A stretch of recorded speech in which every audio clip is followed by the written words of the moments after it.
नमस्कार, बहुत स्वागत है आप सभी लोगों का हमारे समृद्धि आईएएस के यूट्यूब चैनल पर। और आज हम इस वीडियो के माध्यम से एक बहुत ही महत्वपूर्ण टॉपिक को कवर करेंगे क्वेश्चन आंसर फॉर्म में, भारत बांग्लादेश संबंध को लेकर के। क्योंकि जिस तरीके से वहाँ सत्ता परिवर्तन हुआ है, शेख हसीना जो पहले पीएम थी, उनका निर्वासन हुआ, वो भारत में इस समय है। और फिर वहाँ मोहम्मद यूनिस जो है अंतरिम सरकार के मुखिया बनाए गए। तो ऐसे में बहुत सी नीतियाँ परिवर्तित हुई हैं, और उसी सब के परिप्रेक्ष्य में हम देखेंगे आज का जो हमारा आईआर से संबंधित प्रश्न है, ये जीएस के प्रश्न पत्र 2 से है कि भारत के लिए बांग्लादेश का रणनीतिक महत्व क्या है। सबसे पहले तो ये हम चर्चा करेंगे, और फिर हाल में बांग्लादेश पाकिस्तान संबंधों में सुधार ने भारत की सुरक्षा चिंता और क्षेत्रीय स्थिरता को कैसे प्रभावित किया है, तो इसी पे चर्चा करेंगे। तो देखिए, वर्तमान में यदि आप न्यूज़पेपर देख रहे होंगे, पढ़ रहे होंगे, और आईआर वाली चीज़ों को यदि आप कवर कर रहे होंगे, तो स्पष्ट दिख रहा है कि जो मोहम्मद यूनुस हैं, वहाँ के जो अंतरिम सरकार के मुखिया, उनका झुकाव चाइना की तरफ तो है ही है, साथ ही साथ वो पाकिस्तान से, सोचिए मतलब जिससे वो उनका देश आज़ाद हुआ था 1971 में, उसी से वो मतलब बेहतर संबंध बनाने के लिए अग्रसर दिख रहे हैं। देखिए, संबंध बेहतर बनाना कोई समस्या नहीं है, और ना तो हम कोई ईर्ष्यालु देश हैं हमारा देश। हम लोग तो वसुधैव कुटुंबकम में विश्वास करते हैं कि सभी लोग मिलजुल के रहें। पृथ्वी एक घर के समान है जिसमें सभी लोग शांतिपूर्ण सहस्तित्व तरीके से रहें। लेकिन पाकिस्तान का जो चाल चरित्र चेहरा है, आप लोग देख ही रहे होंगे किस तरीके से चीज़ें वो अपने गठन से लेकर के आज तक भारत के लिए चुनौती ही उत्पन्न कर रहा है। तो ऐसे में एक हमारा जो है तो शाश्वत पड़ोसी, लेकिन बहुत ही जो है वो हमारे लिए चुनौतीपूर्ण देश है, और उसका बांग्लादेश के साथ जो है संबंधों का बेहतर होना, ये और भी ज़्यादा जो है वो परेशान करने वाला है। तो इन्हीं सब चीज़ों की हम समीक्षा करेंगे इस प्रश्न में। तो आइए देखते हैं आज का प्रश्न। देखिए, आगे बढ़ने से पहले सबसे पहले ये जानिए कि संस्थान जो है अपने जो प्रोग्राम चला रहा है, तो उसमें देखिए मंडे जो हमारा सोमवार है, उसमें हमारा मेंस आंसर राइटिंग प्रोग्राम चल रहा है, और दूसरा जो है बुधवार को। तो ये दो प्रोग्राम हमारे कौन से मेंस आंसर राइटिंग प्रोग्राम है। और फ्राइडे को जो है वो संस्थान लाएगा क्या, वीकली करंट अफेयर्स, मतलब सप्ताह में 3 दिन, मंडे, वेडनेसडे, फ्राइडे, ये 3 दिन संस्थान जो है आप लोग के लिए प्रोग्राम लेकर के आएगा। 2 दिन हम जो है मुख्य परीक्षा के क्वेश्चंस को डिस्कस करेंगे, और जो शुक्रवार को है तो वीकली जो भी सप्ताह भर का करंट अफेयर्स रहा है महत्वपूर्ण, हम उसकी चर्चा करेंगे। टाइमिंग क्या है, तो टाइमिंग है इवनिंग में 5 बजे, मतलब सोमवार, बुधवार और शुक्रवार को शाम को 5 बजे आप चैनल पे जरूर बने रहें इन सब इनिशिएटिव का लाभ लेने के लिए। देखिए, आगे बढ़ने से पहले हम ये भी बता दें कि संस्थान जो है वो 2 बैच चला रहा है, एक तो शून्य से शिखर बैच, और दूसरा अब की बार मेंस पार बैच। तो दोनों बैच की अलग अलग विशेषताएं हैं। एक तो जो शून्य से शिखर बैच है, ये बैच हमारा उन बच्चों के लिए है जो किसी कारण से इस बार पीटी उनका नहीं निकला, या वो अपीयर नहीं हुए थे, उनका टारगेट 2026 का पीसीएस है, तो वो इस बैच को ज्वाइन करें, शून्य से शिखर को। और दूसरा जो हमारा बैच है अब की बार मेंस पार बैच, ये टारगेटेड बैच है, और ये जब आपके प्रीलिम्स का रिजल्ट आता है, प्रीलिम्स के बाद ये चीज़ें शुरू होती हैं ये बैच, और इसकी जो वैधता होती है आपके मुख्य परीक्षा के पहले पहले तक होती है, मतलब मुख्य परीक्षा तक हम आपसे बने रहते हैं। तो ये अब की बार मेंस पार, इसमें वे बच्चे ज्वाइन करें जो इस बार मुख्य परीक्षा दे रहे हैं। यहाँ क्या है कि डेली आपको प्रश्न दिया जाता है, आप लिख करके दिखाते हैं, कुछ इस तरीके से मूल्यांकन होता है, जो भी कमी रहती है वो संस्थान के द्वारा प्रॉपर वे में फीडबैक दिया जाता है। देखिए, पूरा दिया गया है कैसे कैसे। और फिर जो है आपको संस्थान यहीं तक नहीं रुकता है, मॉडल आंसर भी देता है। इस तरीके से जैसे ये पूरा सेम डे की ही प्रक्रिया होती है, आपको प्रश्न दिया जाता है, आप लिख करके भेजते हैं, उसका मूल्यांकन होता है, फिर जो है जो फीडबैक दिया जाता है मेंटर्स के द्वारा, मेरे द्वारा, वो आप देखते हैं। फिर जो है अगले दिन का क्वेश्चन और फिर मॉडल आंसर, ये सारी चीज़ें सेम डे ही दे दी जाती हैं। ये मॉडल आंसर है। और इस तरीके से संस्थान का ये प्रयास है कि जब आप मुख्य परीक्षा देने जाएं तो एटलीस्ट कम से कम 750 प्लस प्रश्नों का प्रैक्टिस करके जाएं। और इतने प्रश्न यदि आप करके जा रहे हैं, विश्वास मानिए सारे पेपर से, इससे हिंदी भी यहाँ कंप्लीट कराई जा रही है, तो आपका कुछ भी छूटेगा नहीं, कोई टॉपिक आपका छूटेगा नहीं, सारी चीज़ें कवर हो जाएंगी और मुख्य परीक्षा में बहुत बेहतर स्थिति में रहेंगे। मतलब हमारा तो ये विश्वास है कि यदि आप जितने हम मॉडल आंसर्स दे रहे हैं आप उस पर बेहतर तरीके से यदि काम कर लें, और शर्त यही है कि आपका प्रश्न छूटे नहीं। यदि आपका प्रश्न नहीं छूट रहा है तो विश्वास माने कि आप मुख्य परीक्षा में 100% सफल होंगे। तो चलिए प्रश्न हम देखते हैं, पुनः एक बार पढ़ दे रहे हैं कि भारत के लिए बांग्लादेश का रणनीतिक महत्व क्या है। हाल में बांग्लादेश पाकिस्तान संबंधों में सुधार ने भारत की सुरक्षा चिंता और क्षेत्रीय स्थिरता को कैसे प्रभावित किया है, स्पष्ट करें। तो थोड़ा सा आप मैप में जो है देखिए बांग्लादेश की स्थिति, तभी आप चीज़ों को स्पष्ट कर पाएंगे। ये भारत का मैप है और ये चूंकि हम नॉर्थ ईस्ट को दिखाए हैं जो बांग्लादेश से सटे राज्य हैं, तो अगर आप ऐसे देख रहे होंगे ये, तो ये अपना दिख रहा है, ये बांग्लादेश है जो हम अंडरलाइन कर रहे हैं, और फिर यहाँ से ये अपने मेघालय होते हुए, तो देखिए थोड़ा सा फिर असम को टच कर रहा है, और फिर ये त्रिपुरा आ गया अपना, जो पीला पीला दिख रहा है त्रिपुरा, और फिर ये मिजोरम, मतलब इस तरीके। और ये अपना जो है वेस्ट बंगाल ही है। तो आपको मैप में कौन कौन सा अपना स्टेट दिख रहा है, एक तो हमारा वेस्ट बंगाल दिख रहा है, मेघालय दिख रहा है, असम दिख रहा है, फिर मिजोरम और त्रिपुरा। ये सारे स्टेट जो है हमसे प्रत्यक्ष रूप से मतलब बांग्लादेश से जुड़े हुए दिख रहे हैं। और यदि आप मुख्य परीक्षा में मैप वर्क करना चाहें तो करके दिखा सकते हैं कि भाई अगर आप ऐसे सोचिए कि अगर आवागमन ही हमको करना हो अपने त्रिपुरा में, और यहीं से वेस्ट बंगाल से हमको रास्ता मिल जाए त्रिपुरा जाने के लिए, तो ये कितना सहज और सरल रास्ता है। और अगर खुदा न खास्ता जो कि अभी कार्यरत है, ऐसे 2 हमारे रास्ते हैं जिनका हम उपयोग कर रहे हैं डायरेक्ट अपने नॉर्थ ईस्ट के राज्यों में पहुंचने के लिए, लेकिन अगर संबंध और ज़्यादा तनावपूर्ण हो जाए, चुनौतीपूर्ण हो जाए, तो फिर हमको कैसे जाना पड़ेगा, वही चिकन नेक होते हुए इस तरीके से फिर हम कहीं आएंगे असम में या मेघालय में, इस तरीके से फिर आएंगे, तो कितना लंबा जर्नी करना पड़ेगा, और जो हमारी नॉर्थ ईस्ट के साथ कनेक्टिविटी है वो प्रभावित होगी। तो थोड़ा सा मैप को दिखाने का मेरा उद्देश्य यही था कि कितना ये निकट पड़ोसी है और इसका किस स्तर पे सामरिक महत्व है। अब थोड़ा सा अपने उत्तर को दीजिए कि उत्तर में हल्की सी एक छोटी सी भूमिका लिखें कि भारत अपने सभी पड़ोसियों में क्या है, बांग्लादेश के साथ सबसे लंबी सीमा रेखा जो है वो साझा करता है। करीब करीब कितना है, 4096 किलोमीटर की सीमा जो है हम बांग्लादेश से साझा करते हैं, और ये हमारी सबसे बड़ी सीमा रेखा है। और अगर देश दुनिया में देखा जाए तो जो भारत और बांग्लादेश की सीमा रेखा है वो 5वें, दुनिया में 5वां उसका क्रम है। मतलब उसके ऊपर 4 ही ऐसे देश हैं जो इस तरीके से और इतनी बड़ी सीमा रेखा साझा करते हैं। तो आप समझ रहे होंगे कि कितना बड़ा महत्वपूर्ण स्थल है हमारे लिए। और भारत का असम, पश्चिम बंगाल, मिजोरम, मेघालय, त्रिपुरा राज्यों की सीमा बांग्लादेश से जुड़ी हुई है, आपने मैप में देख ही लिया होगा। भारत और बांग्लादेश का जो संबंध है वो ऐतिहासिक रूप से महत्वपूर्ण संबंध साझा करते रहे हैं, जिनकी जड़ें कहाँ हैं, तो 1971 के मुक्ति संग्राम में।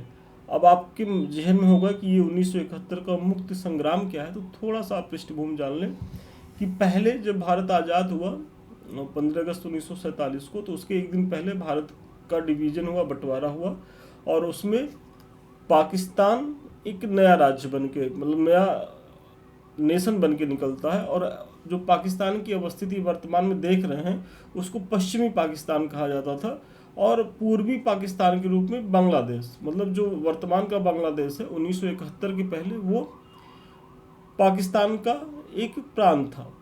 लेकिन स्थितियाँ कुछ बदली और पाकिस्तान के जो हुक्मरान थे, जो वहाँ के नेता थे, उनका जो एक भाषाई और जो क्षेत्रीय प्रेम था और बांग्लादेश के नागरिकों के साथ दोयम दर्जे का जो उनका बर्ताव था, उन सब कारणों से बांग्लादेश में बहुत ज़्यादा असंतोष हुआ।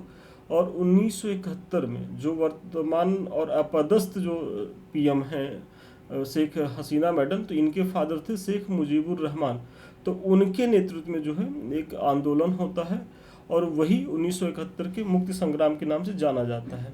और इसमें क्या होता है कि भारत भी पूरी तरीके से सपोर्ट करता है, क्योंकि बांग्लादेश के पास इतनी भाई वो एक पाकिस्तान का एक राज्य तक था और इतना ज़्यादा उसके पास न तो आर्थिक संसाधन थे न तो सामरिक संसाधन थे कि वो पाकिस्तान जैसी चुनौती से पार पा सके। तो उसके आज़ादी में भारत की बहुत महत्वपूर्ण भूमिका थी। तो वही यहाँ बताया जा रहा है कि जिसकी जड़ें 1971 के मुक्ति संग्राम में निहित है, जहाँ भारत ने बांग्लादेश की स्वतंत्रता में जो है महत्वपूर्ण भूमिका निभाई। तो ये चीज़ें आप देख लीजिए। फिर आगे अब इसमें कहा गया ना कि भाई किस तरीके से भारत के लिए बांग्लादेश का जो रणनीतिक महत्व है, अब थोड़ा सा देख लें, क्योंकि भूमिका इससे ज़्यादा आपको लिखनी भी नहीं है। और भूमिका निष्कर्ष लिखना जरूरी है, लेकिन बहुत ज़्यादा नहीं, क्योंकि बहुत ज़्यादा लिखने का मोह पालेंगे तो बीच का पार्ट डिस्टर्ब होगा, जो कहीं से आपके लिए फ्रूटफुल नहीं है। क्योंकि मुख्य परीक्षा में पास करने की एक बड़ी शर्त यह है कि आपका प्रश्न छूटे ना, और छूटे ना इसके लिए वही करना है कि टाइम बाउंड होकर के आप जो है आंसर राइटिंग करें। मतलब ये नहीं है कि किसी प्रश्न में आपको बहुत सारा मैटर आ रहा है तो आप उसमें खूब ढेर सारा लिखने लग जाइए, ये मत करिएगा। तो सबसे पहले अगर आप देखेंगे भारत के लिए जो बांग्लादेश का रणनीतिक महत्व है, तो आर्थिक क्षेत्र में यदि आप देखेंगे तो बांग्लादेश दक्षिण एशिया में भारत का सबसे बड़ा आर्थिक साझेदार है। मतलब दक्षिण एशिया में अगर हम जो जितने भी कंट्रीज हैं जिनके साथ व्यापार करते हैं, उसमें बांग्लादेश से हमारे सर्वाधिक व्यापार होते हैं। मतलब सबसे बड़ा हमारा आर्थिक साझेदार है दक्षिण एशिया में, इसका ध्यान रखना होगा। वैश्विक स्तर पे कौन है आप लोग कमेंट करके बताएं, थोड़ा सा हम भी चेक करें कि आप लोग कितना कनेक्ट हो रहे हैं क्लास से। वैश्विक स्तर पे वर्तमान में भारत का सबसे बड़ा व्यापारिक साझेदार कौन सा देश है, जल्दी से कमेंट करें। तो दक्षिण एशिया में आप बता रहे हैं, और बताने के साथ साथ अब यहाँ आपको दावा भी करना, मतलब प्रमाण देना है। अगर आप ये दावा कर रहे हैं ना कि दक्षिण एशिया में बांग्लादेश के साथ जो है वो हम सबसे बड़े व्यापारिक भागीदार हैं, तो उस दावे के पीछे का प्रमाण क्या है कि 2021-22 में दोनों देशों के बीच द्विपक्षीय व्यापार कितना रहा, $18 बिलियन रहा। तो ये एक पहला महत्वपूर्ण फैक्ट है आर्थिक रूप से, वो हमारे लिए क्यों बहुत महत्वपूर्ण है। दूसरा अगर आप देखेंगे तो कनेक्टिविटी परियोजनाओं के लिए बहुत मुफीद है बांग्लादेश। बांग्लादेश भारत के पूर्वोत्तर क्षेत्र में कनेक्टिविटी की सुविधा प्रदान करता है, जिससे पारगमन लागत कम आती है। मतलब वही पारगमन लागत जो है कि भाई अगर हम बांग्लादेश से होकर के जाए त्रिपुरा, मिजोरम, मणिपुर, तो समय और पैसे की बचत होती है। और कोई भी प्रोडक्ट अगर बहुत लंबा ट्रांसपोर्ट के माध्यम से जाता है तो उसकी लागत बढ़ जाती है, उसे ख़राब होने की संभावनाएं रहती है। तो वो सारी चीज़ों से हमको सहूलियत कौन दे देता है, बांग्लादेश। और जो कि वो एक अलग देश है, लेकिन चूंकि हमारा मैडम शेख हसीना के साथ बहुत सौहार्दपूर्ण संबंध रहे हैं, तो ऐसे में उस समय हमको बहुत ज़्यादा एक्सेस मिला हुआ था बांग्लादेश में। और वही आप बता रहे हैं, जैसे भारत पूर्वोत्तर राज्यों में वस्तुओं के परिवहन के लिए बांग्लादेश की चटगांव और मोंगला जैसे बंदरगाहों का उपयोग करता है। मतलब जो बांग्लादेश का जो चटगांव है और मोंगला जो बंदरगाह है, उसको भी हम पूर्वोत्तर के व्यापार के लिए उपयोग करते हैं। तो आप इसका ध्यान रखेंगे।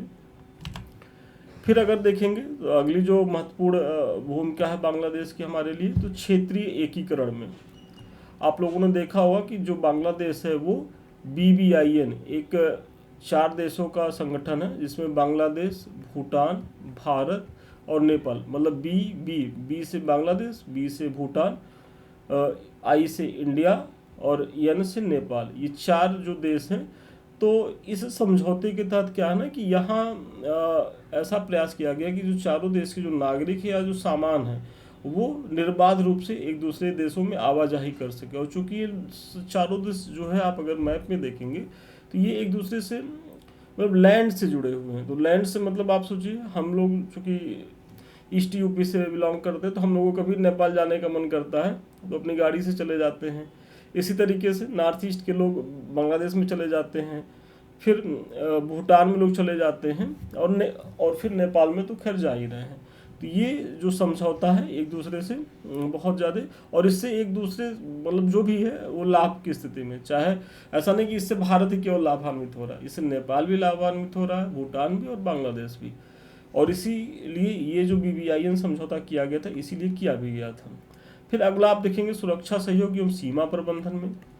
तो भारत की सुरक्षा प्रयासों और सीमा प्रबंधन में बांग्लादेश की अत्यंत महत्वपूर्ण भूमिका है। जैसे वर्ष 2009 के बाद से ही बांग्लादेश द्वारा भारत में आतंकी घटनाओं में संलिप्त संगठनों पर कठोर कार्रवाई की जा रही है। मतलब जो बांग्लादेश में ऐसे आतंकी संगठन थे जो भारत की आंतरिक सुरक्षा के लिए चुनौती थे या आतंकवादी गतिविधियों में वो लिप्त थे, तो 2009 के बाद जो है बांग्लादेश ने उस पर बड़ी कठोरता से कार्रवाई की है और बहुत हद तक उनका दमन किया है। और इसीलिए आप 2009 के बाद और वर्तमान में देख रहे होंगे कि बांग्लादेश से इतनी बड़ी सीमा साझा करने के बाद भी, मतलब 4000 किलोमीटर से ज़्यादा हम सीमा साझा करते हैं, लेकिन उस तरीके से जो है हमें चुनौती नहीं मिलती, और मिलती नहीं, न के बराबर मिलती है जितनी चुनौती हमको कहाँ से मिलती है, पाकिस्तान से मिलती है। तो ये एक बड़ा कारण ये है कि 2009 के बाद से ही जो बांग्लादेश की सरकार है वो मतलब उसने ये कह रखा था कि भाई हम अपनी धरती का प्रयोग भारत के खिलाफ जो है आतंकवादी घटनाओं में नहीं होने देंगे। तो आप इसको भी अगले पॉइंट में डालिए। और देखिए आपको भी मुख्य परीक्षा में ऐसे पॉइंट चीज़ों को देनी होंगी। और कई कोचिंग में या बहुत से टीचर्स ये कहते हैं कि प्रस्तुतिकरण, देखिए प्रस्तुतिकरण तो अच्छी चीज़ होती ही है, क्योंकि यदि आप भाई मुख्य परीक्षा में आप उपस्थित नहीं होते, आपकी कॉपी उपस्थित होती है और उसको जितना ही आकर्षक तरीके से आप लिखेंगे वो अच्छा होगा। लेकिन विश्वास मानिए कि बहुत ज़्यादा अगर आप ये सोचें कि हम बहुत कलात्मक कलाकारी कर दें और कंटेंट स्तर पे वीक रहेंगे, तो विश्वास मानिए आप वो सब जो मैपिंग है, जो पाई चार्ट है, डायग्राम है, वो धरा का धरा रह जाएगा। तो इसलिए बहुत ज़्यादा अपनी रणनीतियों में परिवर्तन करने की ज़रूरत नहीं है। जो भी बच्चे इस बार मेंस लिख रहे हैं, मेरा कहना उनसे बस इतना है कि आप जो स्वाभाविक हैं उसी फॉर्म में लिखें, बस अपना कंटेंट मजबूत करें, क्योंकि वास्तव में चलता कंटेंट है। आप किसी भी तरीके से लिखें, आपका कंटेंट अच्छा है, पठनीय है, मतलब अब ऐसा ना लिख दें कि आप खुद ना उसको पढ़ पाएँ, पठनीय कंटेंट अच्छा है, परीक्षक 2 लाइन पढ़ा, उसको लगा कि बच्चे में दम है, तो आपको भरपूर नंबर देगा। बाकी तमाम जो कलाकारी आप लोगों को सिखाई जा रही है बहुत से प्लेटफॉर्म के माध्यम से, वो सब सहायक भूमिका में है, न कि निर्णायक भूमिका में। निर्णायक भूमिका में क्या है? आपका कंटेंट। तो आप कंटेंट स्तर पे अपने आप को मजबूत करें, ठीक है। फिर भारत की जो एक्ट ईस्ट नीति के लिए जो महत्वपूर्ण है, कैसे भाई हमारी जो एक बहुत विदेश नीति की हमारी एक महत्वपूर्ण जो पॉलिसी रही है एक्ट ईस्ट नीति की, तो उसमें बांग्लादेश को इग्नोर करके तो हम इसे सफलीभूत कर ही नहीं सकते, वो भी आप यहाँ बता दीजिए। और फिर इसमें उदाहरण भी आप दें कि अगर एक्ट ईस्ट नीति में जैसे एक हम लोगों ने एक संगठन बनाया था बिम्स्टेक, यदि आप लोग इस बार पीटी दिए ही होंगे तो आप लोगों से पूछा भी गया था कि बिम्स्टेक में कौन कौन से देश शामिल हैं, लेकिन उसमें पूछा गया था कौन सा देश शामिल नहीं है, तो शायद इंडोनेशिया एक ऑप्शन में था और वो नहीं शामिल था। तो इसीलिए मैं बार बार कहता हूँ कि आप जो है आप लोग की तैयारी का जो अप्रोच है वो गलत है। जनरली बच्चे करते क्या हैं, पीटी को बहुत पढ़ते हैं।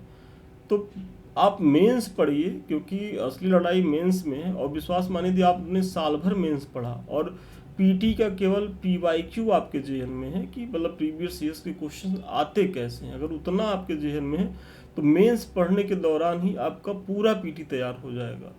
क्योंकि भाई वही सब टॉपिक तो आपको मेंस में पढ़ना, और मेंस में तो और वृहद स्तर पे।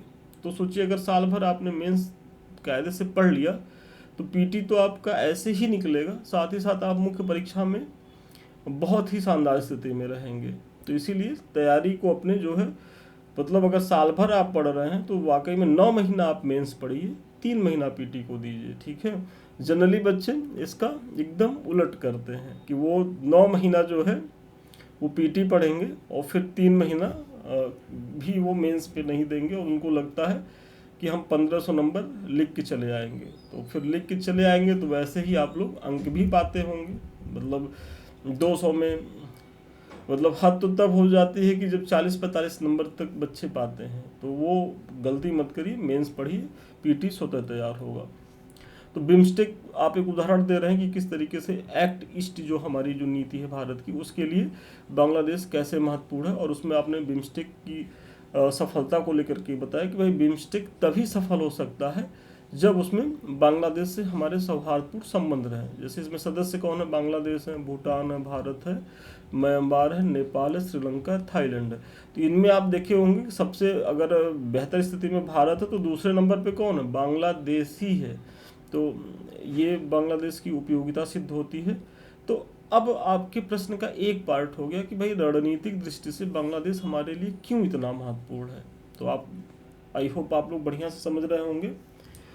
अब प्रश्न का जो दूसरा पार्ट है, चूंकि 12 अंक के प्रश्न में जनरली ये होता है कि प्रश्न 2 पार्ट में पूछे ही जाते हैं।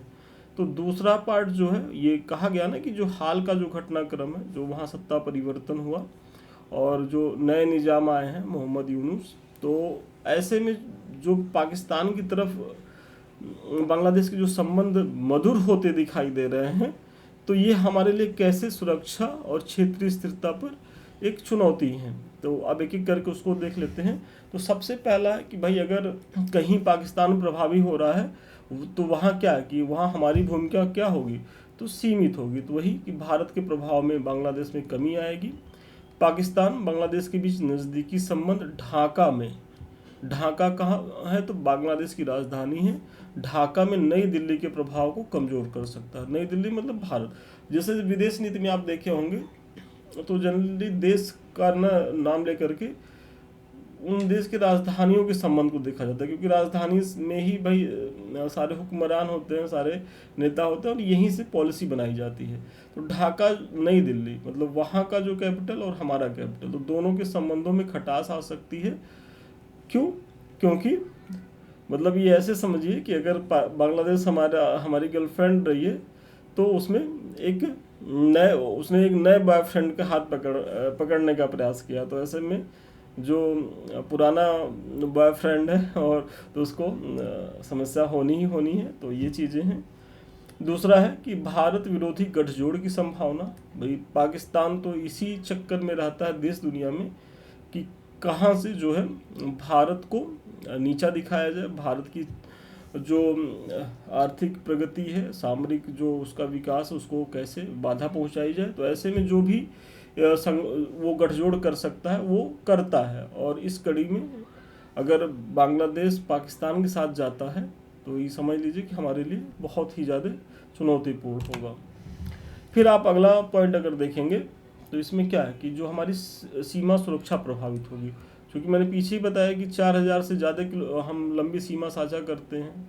विश्व में 4 ही ऐसे देश हैं कि वो इतनी बड़ी सीमा साझा करते हों। तो ऐसे में सोचिए कि बहुत छोटी सीमा साझा करते हैं, मतलब बांग्लादेश की तुलना में हम पाकिस्तान के साथ, और कितना हमारा जो है पैसा और हमारा पावर वहाँ खर्च हो रहा है केवल अपनी सुरक्षा करने में।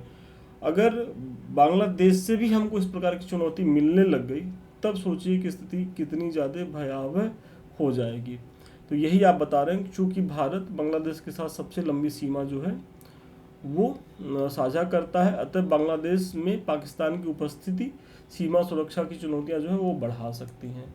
और फिर अगला एक जो है चीन का फैक्टर, तो चीन की भूमिका में भी वृद्धि हो सकती है। कैसे?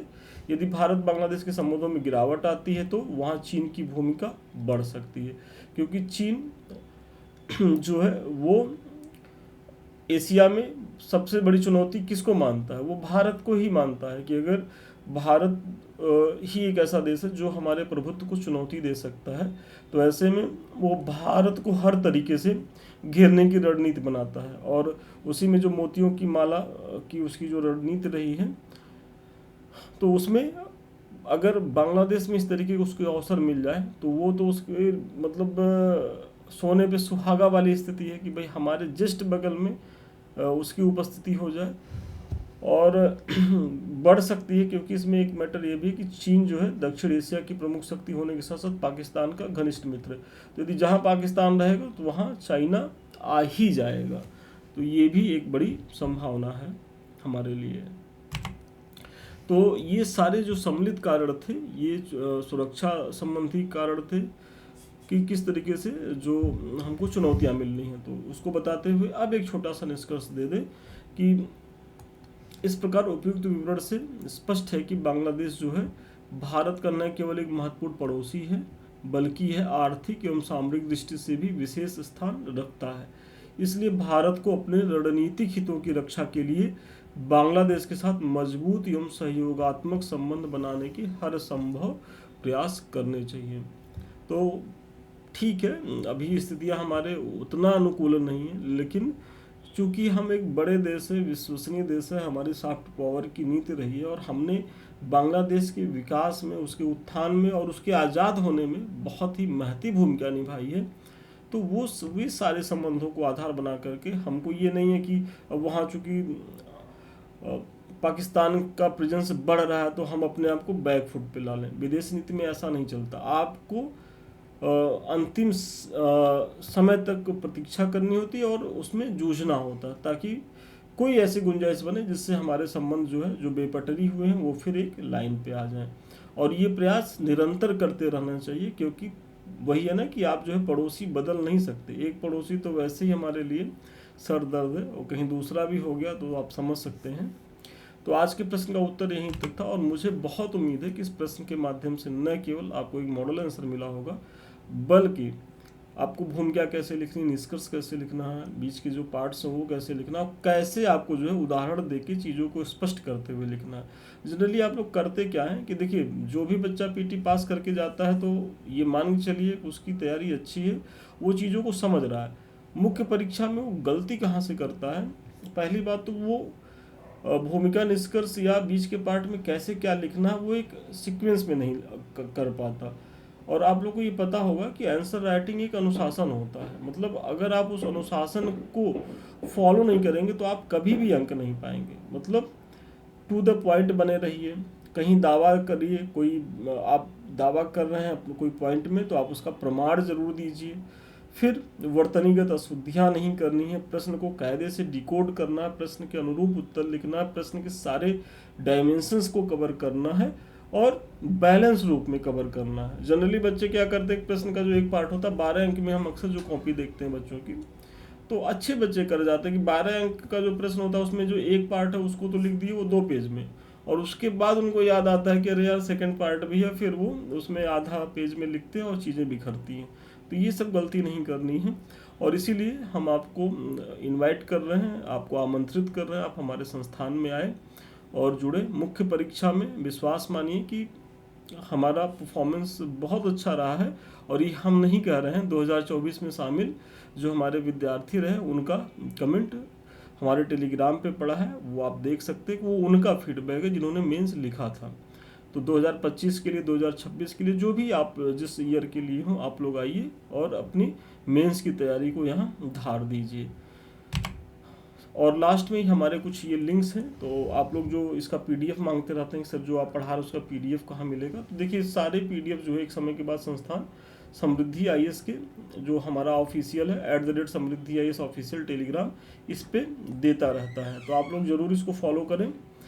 और दूसरा, हमारे 2 लिंक्स हैं, एक तो अभी जिससे हम आप रूबरू हैं समृद्धि आईएएस का यूट्यूब चैनल, और दूसरा संदीप मिश्रा ऑफिशियल। ये दोनों चैनल आपके हैं और आपकी तैयारी के लिए पूरी तरीके से कमिटेड हैं, समर्पित हैं। यदि आप जा कर के विजिट करें तो आपको लगेगा कि कितना कंटेंट यहाँ संस्थान आप लोगों को निःशुल्क प्रोवाइड करा रहा है। तो इसका एकदम लाभ उठाएं, और अधिक जानकारी के लिए या हमसे बात करने के लिए या हमारे किसी बैच से जुड़ने के लिए 7303307507 पे आप जो है संपर्क कर सकते हैं। तो ठीक है, आज के लिए इतना ही। पुनः मिलते हैं नए वीडियो में नए क्लास के साथ। तब तक के लिए धन्यवाद, शुभकामनाएं आपको।